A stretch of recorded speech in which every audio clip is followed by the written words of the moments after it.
Not all trips and journeys have to be mission trips when they're connected to the church. Not that mission trips aren't amazing when you go and serve somewhere, but sometimes spiritual growth trips are something that you can do as well. When I was 16 years old, I went to a place called Taize, France, and got to spend time with thousands of other youth and young adults from around the world. And it's a pilgrimage place. And you can almost think of it as the idea of going on a religious pilgrimage to this monastery where you live with people from all over the world, you learn with people from all over the world. It is the most beautiful, transformative experience. And so I wanted to show you a couple of pictures, just so you have a frame of reference. Can you see that? Can you see this picture? Okay, so this was the group that went out. I hope you can tell which one is me, although I think I look pretty different. We were led by then District Superintendent 𝘾𝙀𝙉𝙎, who is now a bishop out in, I think he is still in New Jersey, or no, he's not in New Jersey. Anyway, he is a bishop, but this was long before that, and he came to my church and a bunch of other churches in his district and said, I want to take a group of young adults on a pilgrimage to Taize in France. And so it was in the Crossroads district, what is now the Crossroads district in the Syracuse area was where I lived. And so we all packed up our gear and got on planes and took buses and arrived in this place. I don't know if down here they used to have newsletters that were like newspapers, but this was from our district newspaper. And I was 16. I was a member of Palermo United Methodist Church in Oswego County. And after we came back, they had us all write these newsletter articles to kind of reflect back. And it's really interesting to look back and see some of the things that I wrote. And so there's one more picture of the newsletter article just to show you the 90s couture. This was us before we left. Oh, the Ontario district. Yes, so it was long before Crossroads. And so we left early in the morning and we drove to Canada. And it was actually the first time I didn't experience racism, but it was the first time that I saw it when we were at the border and they asked Reverend Suda to get out of the car so that they could make sure that he wasn't there causing any trouble. And the leaders of the group looked at me and said they wouldn't have done that if he was white. And I had no frame of reference to race or racism. It wasn't something that was really talked about in my schools. We were a very white suburban district. And so it was really interesting. Before we even got on the plane, I was learning and growing through this trip. And I remember being mad about that because Reverend Suda was amazing and you shouldn't stop people just by the color of their skin. So when we got to Taize, it was, we slept in bunk beds and we all helped pitch in and clean the community. We kept our living spaces clean. I met people from places that I had never heard of, like Estonia.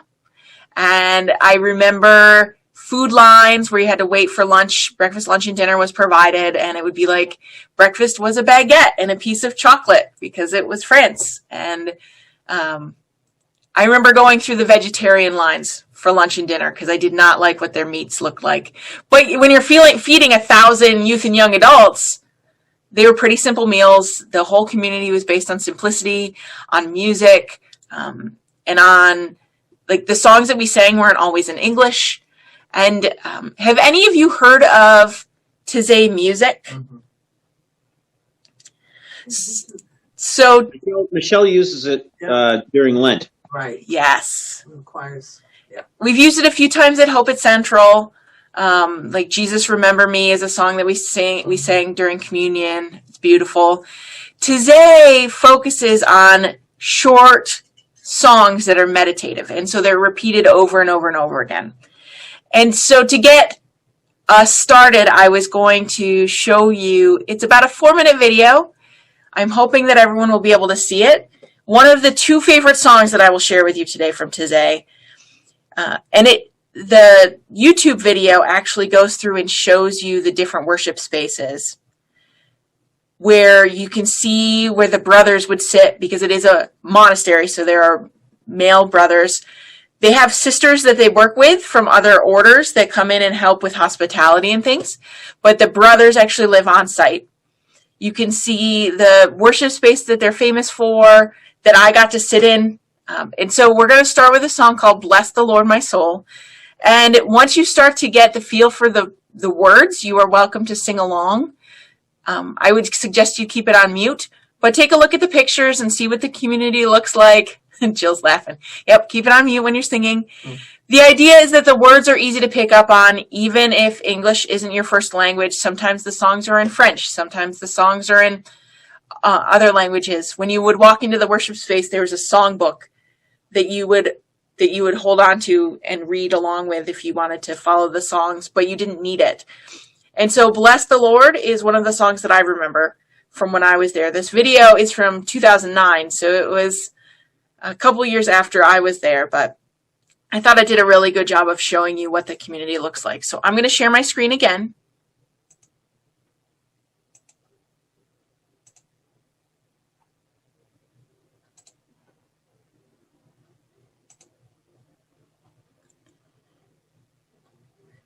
And give me a thumbs up if you can hear it.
So that is what 𝘼𝙎 music sounds like. Towards the end of the video, you got a chance to see what it looks like filled up, that worship space. That's what it was like when I was there. It was full, and I would imagine in the time of COVID, they are not doing it that way. But there's one other song I will share with you before we're done. That is my second favorite song. But first, I wanted to tell you a little bit about the background of 𝘼𝙎. 𝘼𝙎 was founded in 1940, after World War I. Brother Roger was the one who got a small loan, got an abandoned farm, and started taking in refugees from the France border, because 𝘼𝙎 is on the border in France. They had to leave partway through the war because it was dangerous, but but Brother Roger and his sister, Genevieve, started the group in 1940, and then they moved to Geneva for a few years, where they began a communal life of celibacy and service, and they returned to 𝘼𝙎 in 1944. They actually provided services before the end of the war to German prisoners of war who were interned in a camp. They took in children who had lost their parents in the war. They were really just a community. It's like an intentional living community focused on service. And it wasn't until several decades later that it really became this destination for young adults. It is made up of over 100 brothers who are Catholic, Protestant, coming from 30 different nations. The idea is to be a sign of reconciliation between divided peoples. And so some of the brothers, not all 100 brothers live at the monastery. Some of them live around the world, and disadvantage is a word that they use, but in places that are filled with poverty and hurt. And so all of the funds that they raise through their work, they actually don't take direct donations, which is really interesting. They go to help people in poverty. It's very biblically based, everything that we have goes to the poor. And so thousands and thousands and thousands of young adults have come over the years. Reverend Suda actually started bringing a group almost every year after that first year that he took us, because it is the most transformative experience. And so Brother Roger, the one who founded it, died a year after I went. I was really sad I couldn't find a picture. Brother Roger would lay his hands on every single young adult once a week. And I have this picture of me on my knees in front of Brother Roger, and it is just, that moment I still remember. And so I don't know if they still do that with the brother's successor, but Brother Roger was he was murdered. Someone in some sort of state came in with a gun and just shot him in the middle of service. Talk about martyred. Whew. But 𝘼𝙎 was his dream, and it grew and grew and continues to change lives. They have parts of the retreat space where you can go and just be in silence for a week, where you set up your tent and you sit in silence. They have parts that are like the barracks, where we stayed with people from around the world, where you do Bible studies every day, and you walk in the gardens, and the idea is just being present with each other, with yourselves. It's just an amazing experience. And so I'm going to show you their website so that you can have an idea of some of the things that you can connect to at 𝘼𝙎. You don't have to be able to read all of the fancy things, but I will send a link for this in the weekly email. But one of the things that they do is they do a weekly prayer service live from 𝘼𝙎. Now, they are a 6-hour time difference. So if you are feeling like you want to be immersed in the 𝘼𝙎 experience, you'd have to get up. It's at 6:30 a.m. our time on Saturdays. So it's at 12:30 their time, 6:30 our time. And you can sign up for their email messages. They have a YouTube channel you can subscribe to. But the idea is that on their weekly prayer service, they do 2 or 3 of these songs, and they do some sort of spoken liturgy, and you can really feel like you're connected to the community if this is something that you feel like your soul is longing for. One of the things I want to do in Lent is actually do a '𝑘𝑠 prayer service. It'll be via Zoom during the adult education time, so we can really sit and steep in it. I think that would be a really good adventure. But this is the 𝑘𝑠 website. They have the prayer live on Saturdays. They have daily Bible readings. They have a podcast.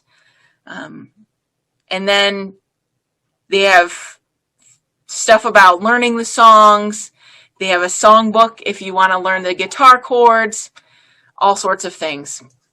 So I will send that link. Before I share the final song with you, that is a song that I sing to myself almost every day. It helps me fall asleep, is the story when I was 16 and I went to France. I had never been away from home before.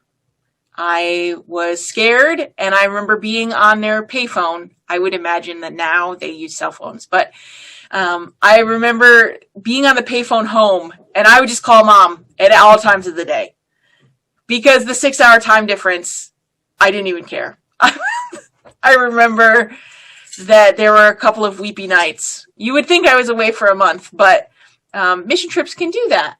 So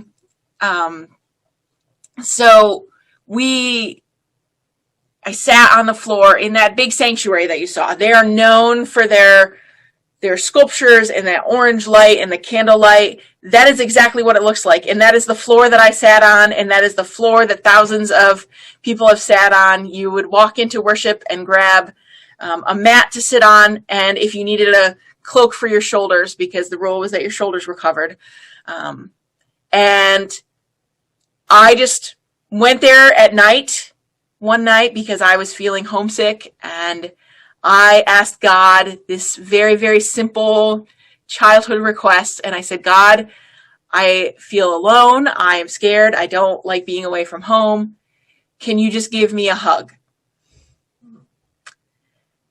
And I felt a warmth surround me that I can't even explain to you.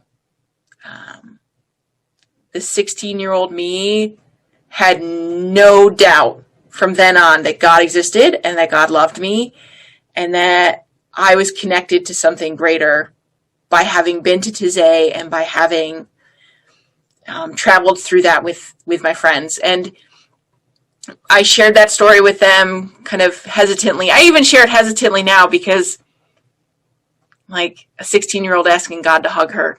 But it was real, and it's part of my faith journey, and that space where you can just sit, and they have the music playing most of the day. You can just go into that worship space and just sit. And so being able to connect to God in new ways and connect to others. And we talked every single day about our faith. We were each given journals as we departed for France. And that kind of spiritual experience is something. There was no mission work, no nothing. I mean, we cleaned bathrooms, but it was just about growing in faith and growing in the Spirit. And so I encourage you all that if you're ever feeling lonely, God does give hugs, and that the presence of God is real. And so the song that I sing to myself before we open up for questions, I do sing Bless the Lord, and Jesus Remember Me is a song we sing at church. But the song that I sing the most is called In the Lord I'll Be Ever Thankful. It is my favorite 𝑘𝑠 song by far. And the one I'm going to show you does not have pictures of 𝘗𝑠, but it actually has the words on the bottom. So you'll be able to follow along. It's from the Calvin Institute of Christian Worship. It's just one of the YouTube videos that I found. And I found it to be the easiest way for you to actually see the words. So I'm going to share my screen one last time before I open up for questions and discussion about journeys. And once again, give me a thumbs up if you can hear it.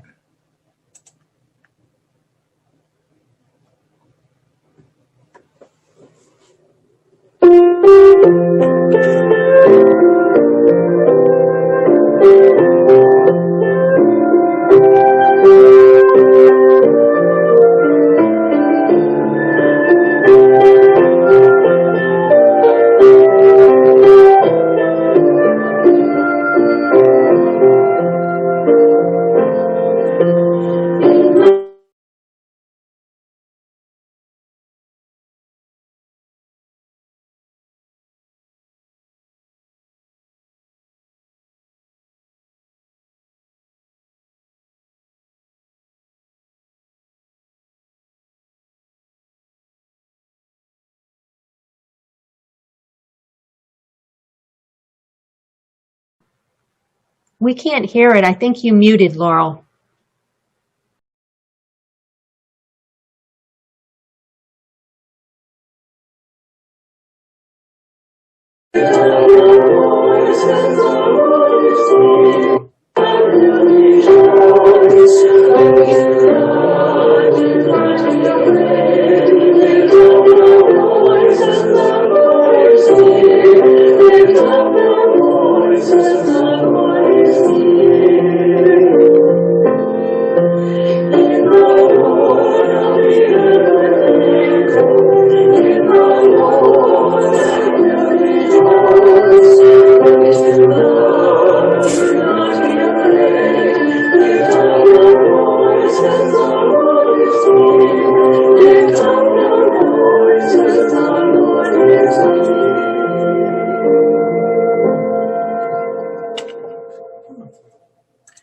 Well, that was awkward because I muted it so that I could sing and then I turned off your volume. So I do very much apologize for that.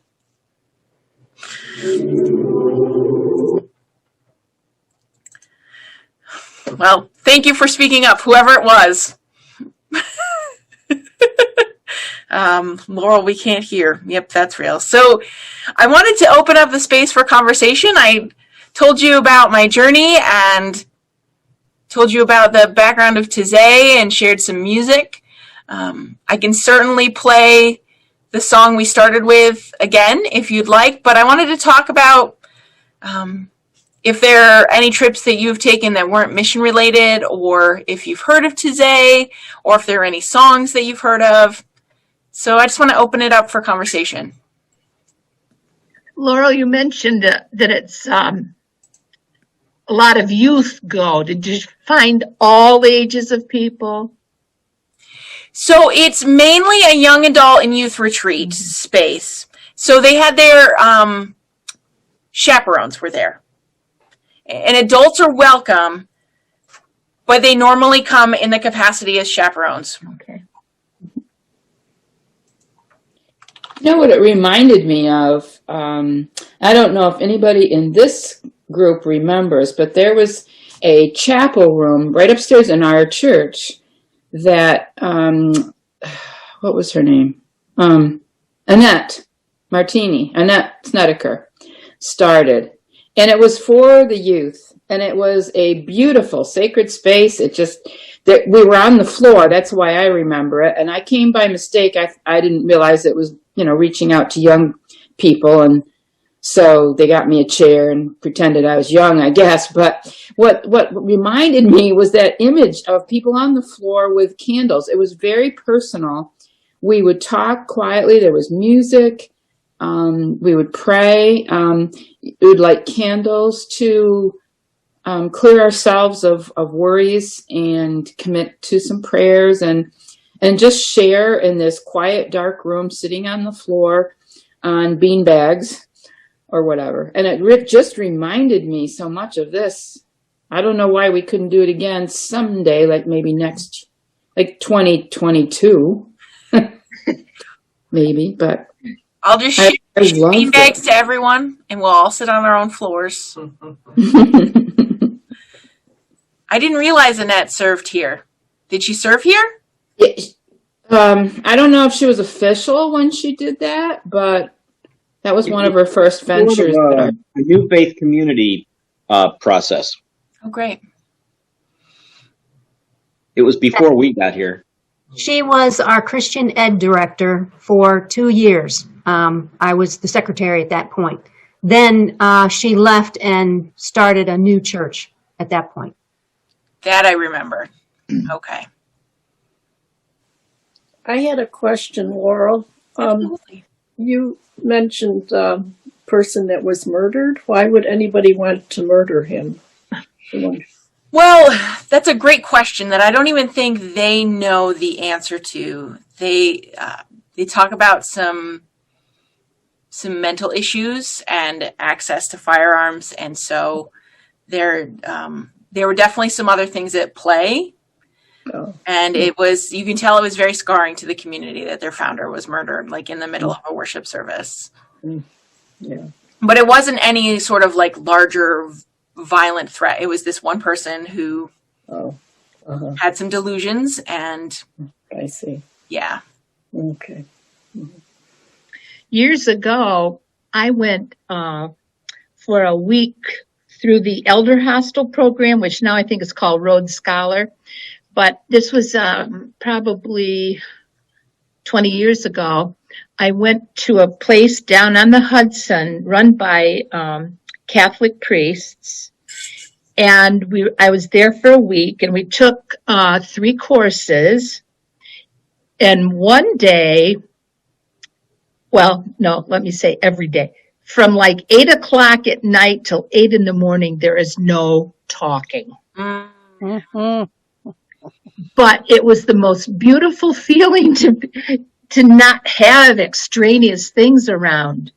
And we could go to the chapel, you could do basically whatever was feasible. And the setting was just beautiful because there was a long rolling lawn to the out to the Hudson River. And it was a really peaceful feeling to be there amongst those priests. And I think it's still in existence. That's beautiful. Was it called the Christian Brothers or something, Jill? I don't remember what it was called. I'm remembering something I went to that friends of my parents took me to down there, and that's why I was trying to remember what it was called. I think they made wine, actually. No, it's interesting to see how monasteries support themselves. Yeah. And so Taize, their music definitely has made a lot of strides in terms of supporting their ministry and their songbooks and things like that they sell, and everything that you have to pay a small fee to stay there. It's not a lot, but so that comes in as income to keep the buildings up and running. And when I went to Colgate Rochester Divinity School, I went there for a year, and I would stay at a place called I think it was the Mercy House. No, I don't remember the name of it, but it was a house run by nuns. And they just had rooms that you could stay in. And then they also held retreats. Mercy Prayer Center, maybe? And so having spaces like that makes a big difference. There's a small group of nuns out in Windsor. They're very self-sufficient. Years ago, one of the main ways that they would earn money is they would go in private homes and do gourmet meals, cook for people. I went out because I was doing the Sound of Music at the time, and I needed to know what the Mother Superior's head thing really would look like. So I went out, and I'll never forget, I drove in this dirt road, and there are grape arbors, and there's this old nun out in the garden hoeing things, and she came out, she had on her habit and everything, but she had on these boots. I mean, she was really in the thick of it. But as far as I know, they still are. I know they're still there. They were as a couple of years ago, and they will do retreats. And I know at one time they were also making perfume and hand cream because they were selling it at Lourdes Hospital gift shop at one point. Yep. Okay. Remember that? Mm-hmm. Was it Holy Cross Monastery, Jill? Don't ask me. I don't know. I don't know. It was nuns. You're not like me. If they said something, then I'll remember. It'll trigger it. Laurel, can you describe a typical day while you were there? How did the day go? I remember waking up earlier than I wanted to, 16-year-old me, let's be real. But the bells would ring, and that would mean it was time to wake up, and we would have about a half hour to get ready. The showers were communal. I remember being totally grossed out. This first time I ever did, anything like that, so I was pretty stinky by the end. But you would get ready, and you would, roll up your sleeping bag, because we were on beds, but you still brought sleeping bags with you. And then we would go to breakfast. And breakfast was pretty light, I remember, and we would just we would sit with our group and just talk about morning prayer and connect. And then it would be time to go to Bible study or worship. I don't exactly remember, but it was pretty structured, where you would have Bible study time, where you would do activities with a small group that wasn't necessarily people that you came with, but they did do it by language group. So if you spoke English or if you didn't speak English, they would try to accommodate. And I remember doing like skits and stuff. They separated it when I was there between 16 and under and 17 and older. So I felt like I was at the little kids table, but where they would have somebody get up and do like almost like a sermon, where they would teach a little class about a scripture. We were doing love that week was their theme. And it was almost like, maybe it was almost like VBS, but with older teen activities. Was a lot more talking, a lot more processing. And then I think there was worship maybe 2 or 3 times a day. And we would have time in between where we would go explore the gardens, or we would go, we would meet with our group and we would do our own prayer time. And then we would spend some time cleaning up around the community. And then we would gather for evening prayer. We would go to dinner. And then the group would kind of debrief and say, this is what happened today. This is where I saw God. This is where, you pray together. Then it was lights out.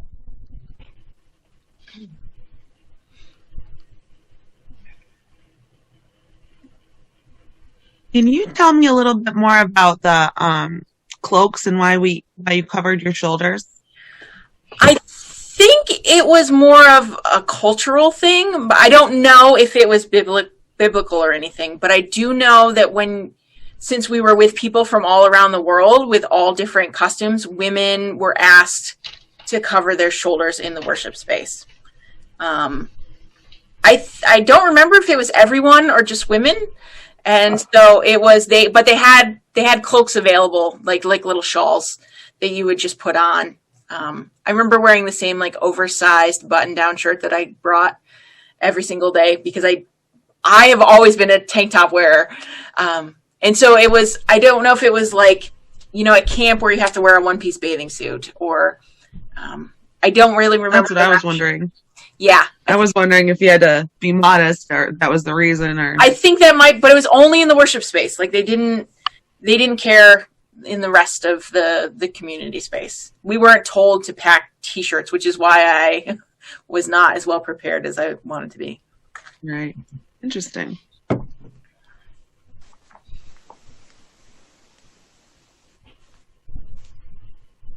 So in your English-speaking group, were there people outside of the group you travel with from England or other parts of the U.S.?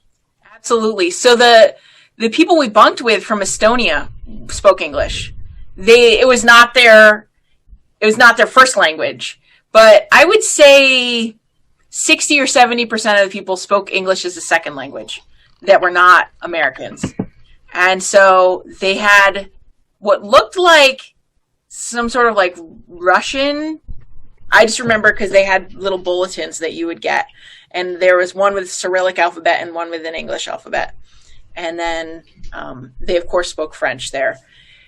And so those were the 2 real big language groups, was English and Russian, I think. But you found out how many people spoke more than one language when we went, because we were some of the few that only spoke English.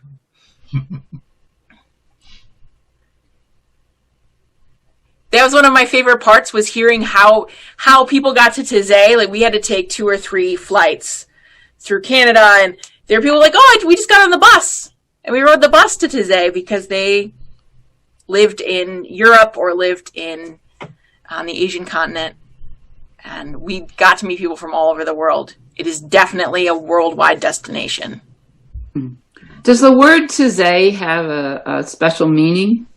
I don't know. What's it mean in French? I guess I could Google it, but I was going to say I'm going to Google it.